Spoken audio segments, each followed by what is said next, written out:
The ability to summon my crew whenever they're needed.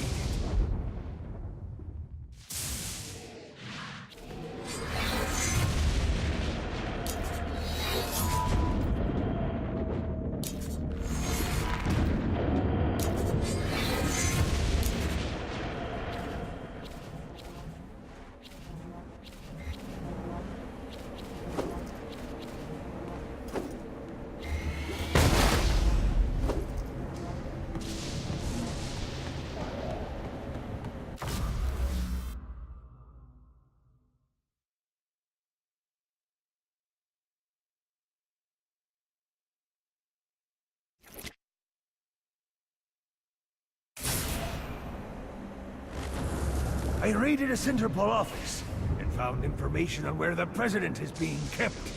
Evidently, they've been trapped in some sort of soul crystal inside Satan's palace. Breaking in is an impossibility. Your best bet to save them is to continue to try to draw Satan out of his palace.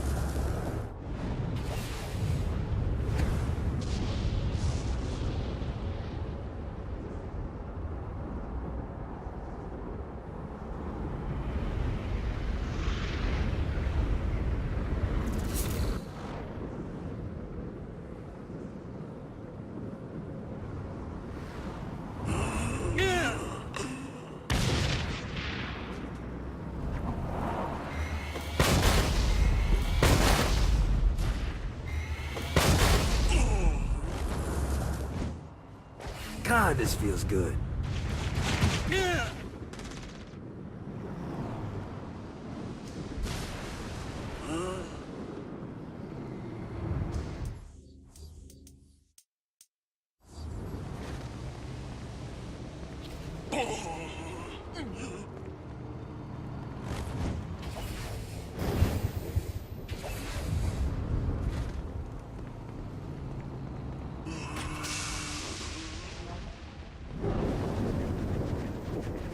Running out of juice.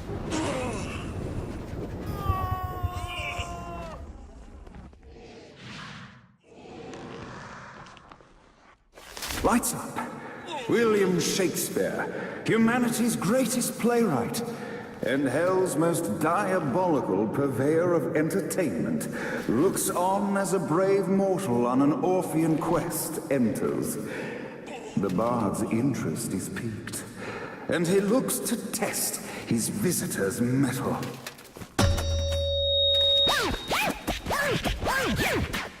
The masked tragedies were used to enemies cowering as they approached, but soon they realized that they faced a foe with courage and nobility, traits uncommon in the fires of perdition.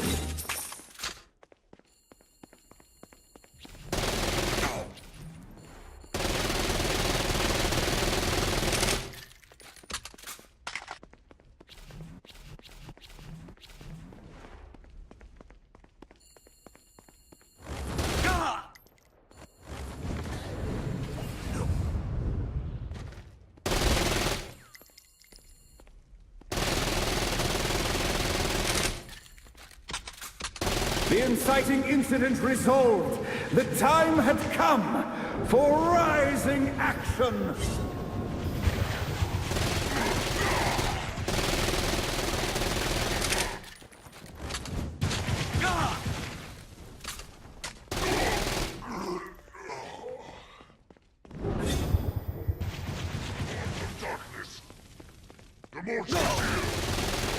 The battle raged on below, and as bullets and blood flew, the bard arched a curious eyebrow. Could this mortal be the exact thing that Shakespeare needed?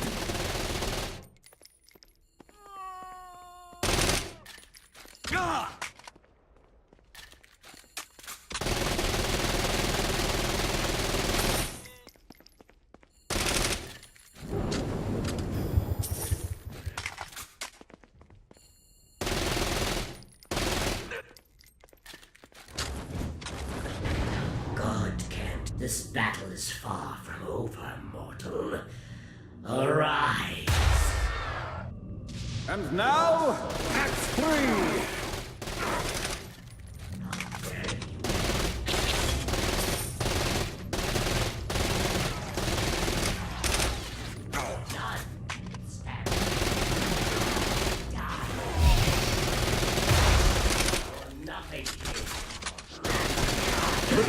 conflict resolved, Shakespeare eagerly awaited meeting the champion that dispatched so many of his men.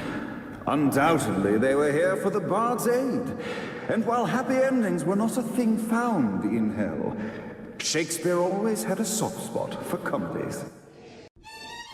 In the land of the living, William Shakespeare is regarded as one of the most prolific playwrights of all time. However, to the denizens of hell, the bard is seen in a far different light. After selling his soul for fame and adoration, Shakespeare served in hell as Satan's spy master general. In doing his duty, Shakespeare would punish the souls he was investigating by forcing them to perform in grotesque passion plays for Satan's amusement. But in a Twelfth Night-esque twist, Shakespeare found himself living a double life. While he projected an image of cruelty, his heart was as soft as Jezebel's. In secret, he would tutor her on the classics and act out the works of his mortal days. When Satan found out, he cast Shakespeare out of the palace, believing that the poet would be tormented by the populace of hell, far out of Jezebel's sight. But Satan had not counted on the bard's cunning. Embracing his persona of master torturer, Shakespeare and his followers, the tragedies, took root in the entertainment district, biding their time for revenge.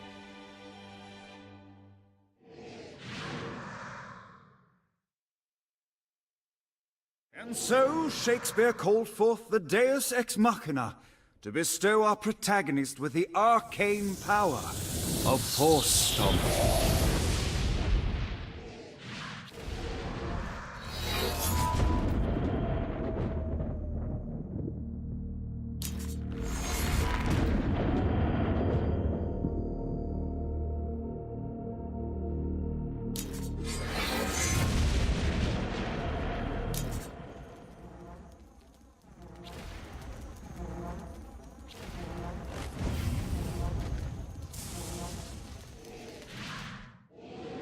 Lights up! The mortal stands in the training grounds, eager to try out his new Force Stomp power on the group of demons in front of them. Will feel pain for an eternity! Act 1, Scene 2, in which our protagonist kills more demons with Force Stomp. Act 2, in which our protagonist is greeted by foul imps.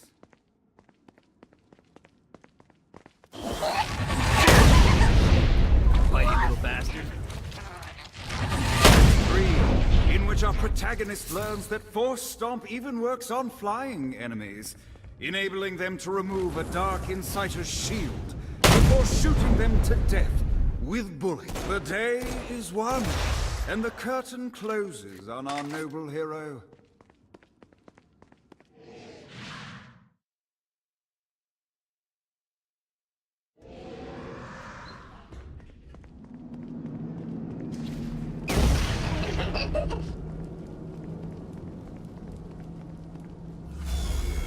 Don't mind if I do.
Let's see what these things can do.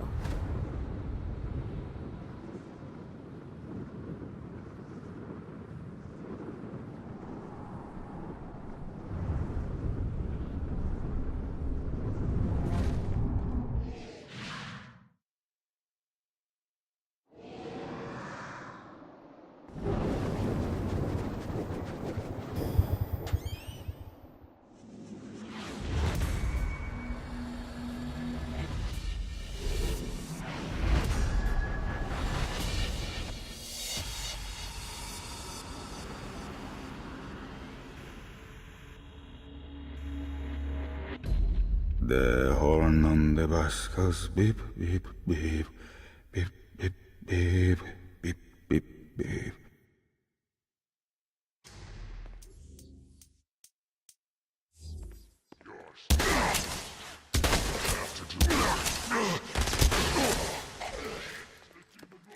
Satan, give me strength! Row Gat? You know, I gotta say, this song's pretty catchy. Does the banality of this children's song not drive you mad? This isn't pop music? You are a strange woman.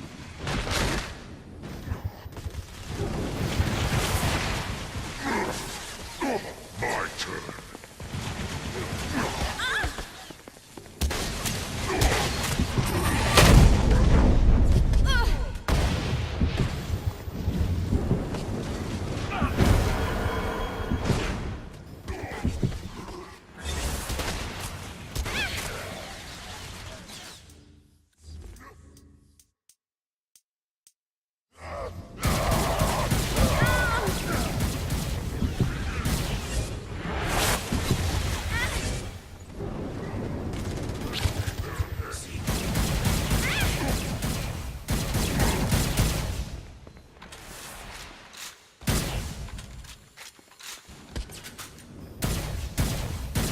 Stay dead, for God's sake!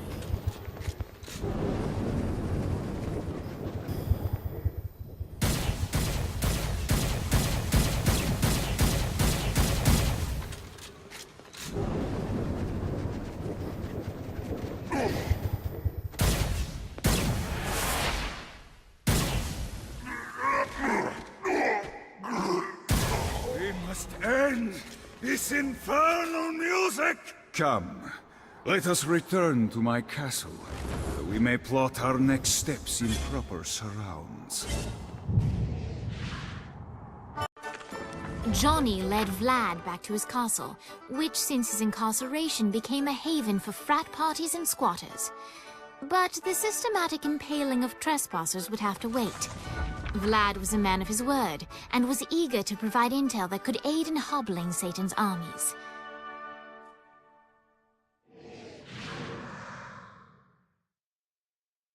I bestow upon you the Stygian cold fire.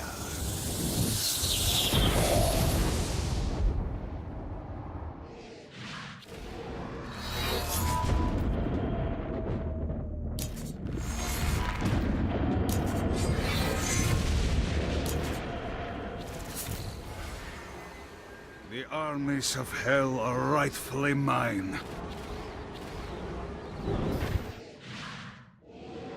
I brought you to this inferno to teach you about the power I have granted you.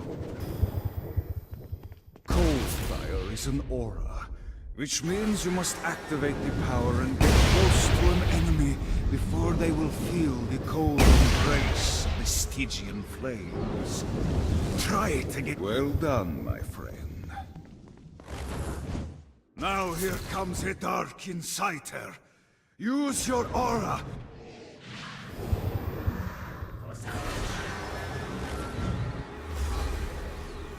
You've done it. Doesn't it feel good to watch an enemy burn?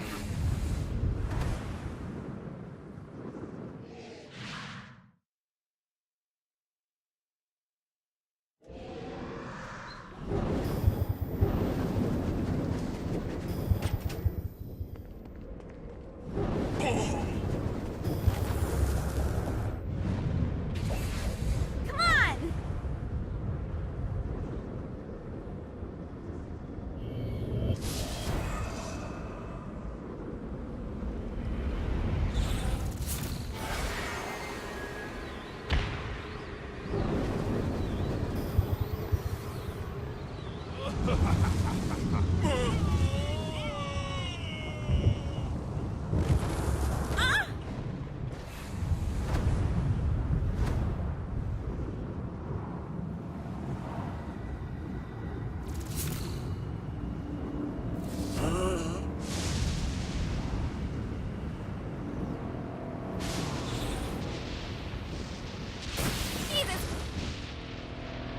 This is bad.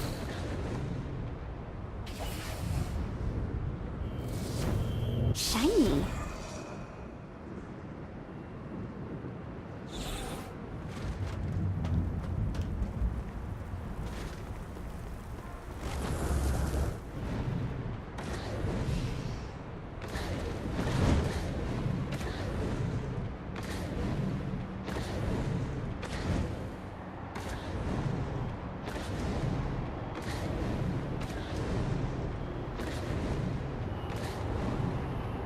Uh-oh.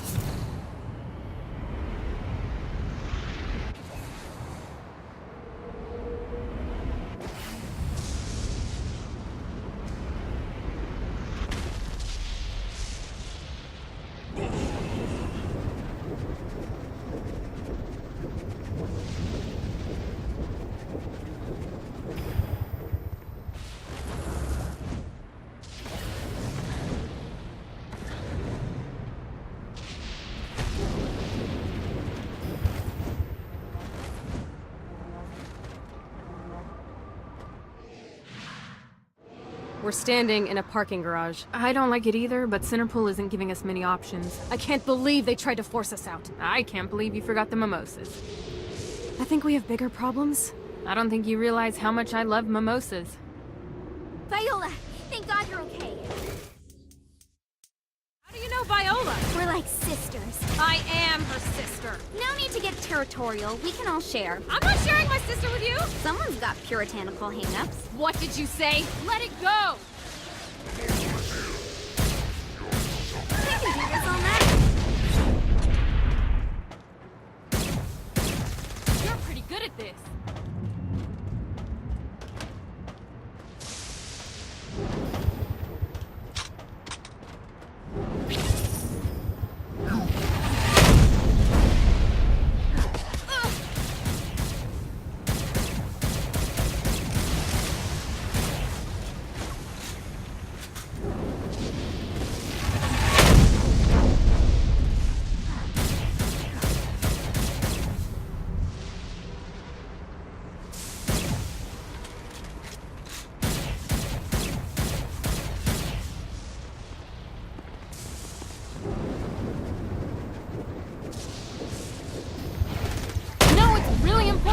That you two get along. Can we talk about this later? Classic Kiki. Always deflecting. Classic Kiki? I've never met you. I know everything about you. She grows on you. I promise. Great.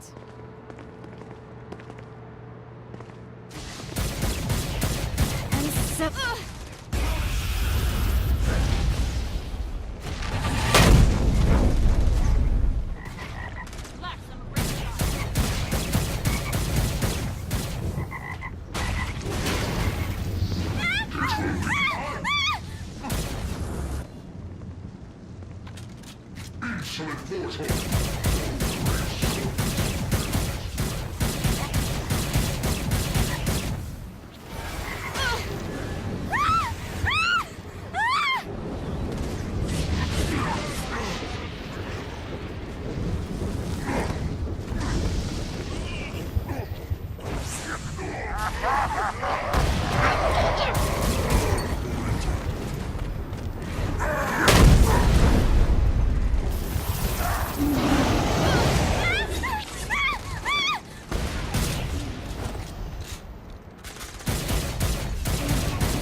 keep up.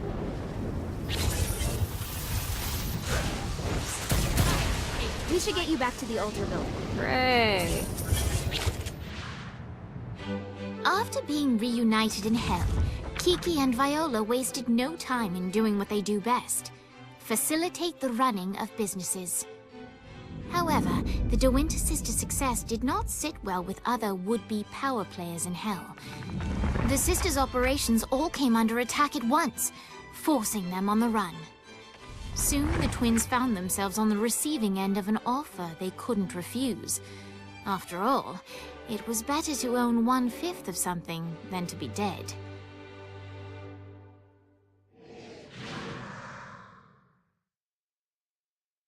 You helped us, now let us help you. Here's a little something made popular by another group of sisters, the Gorgons.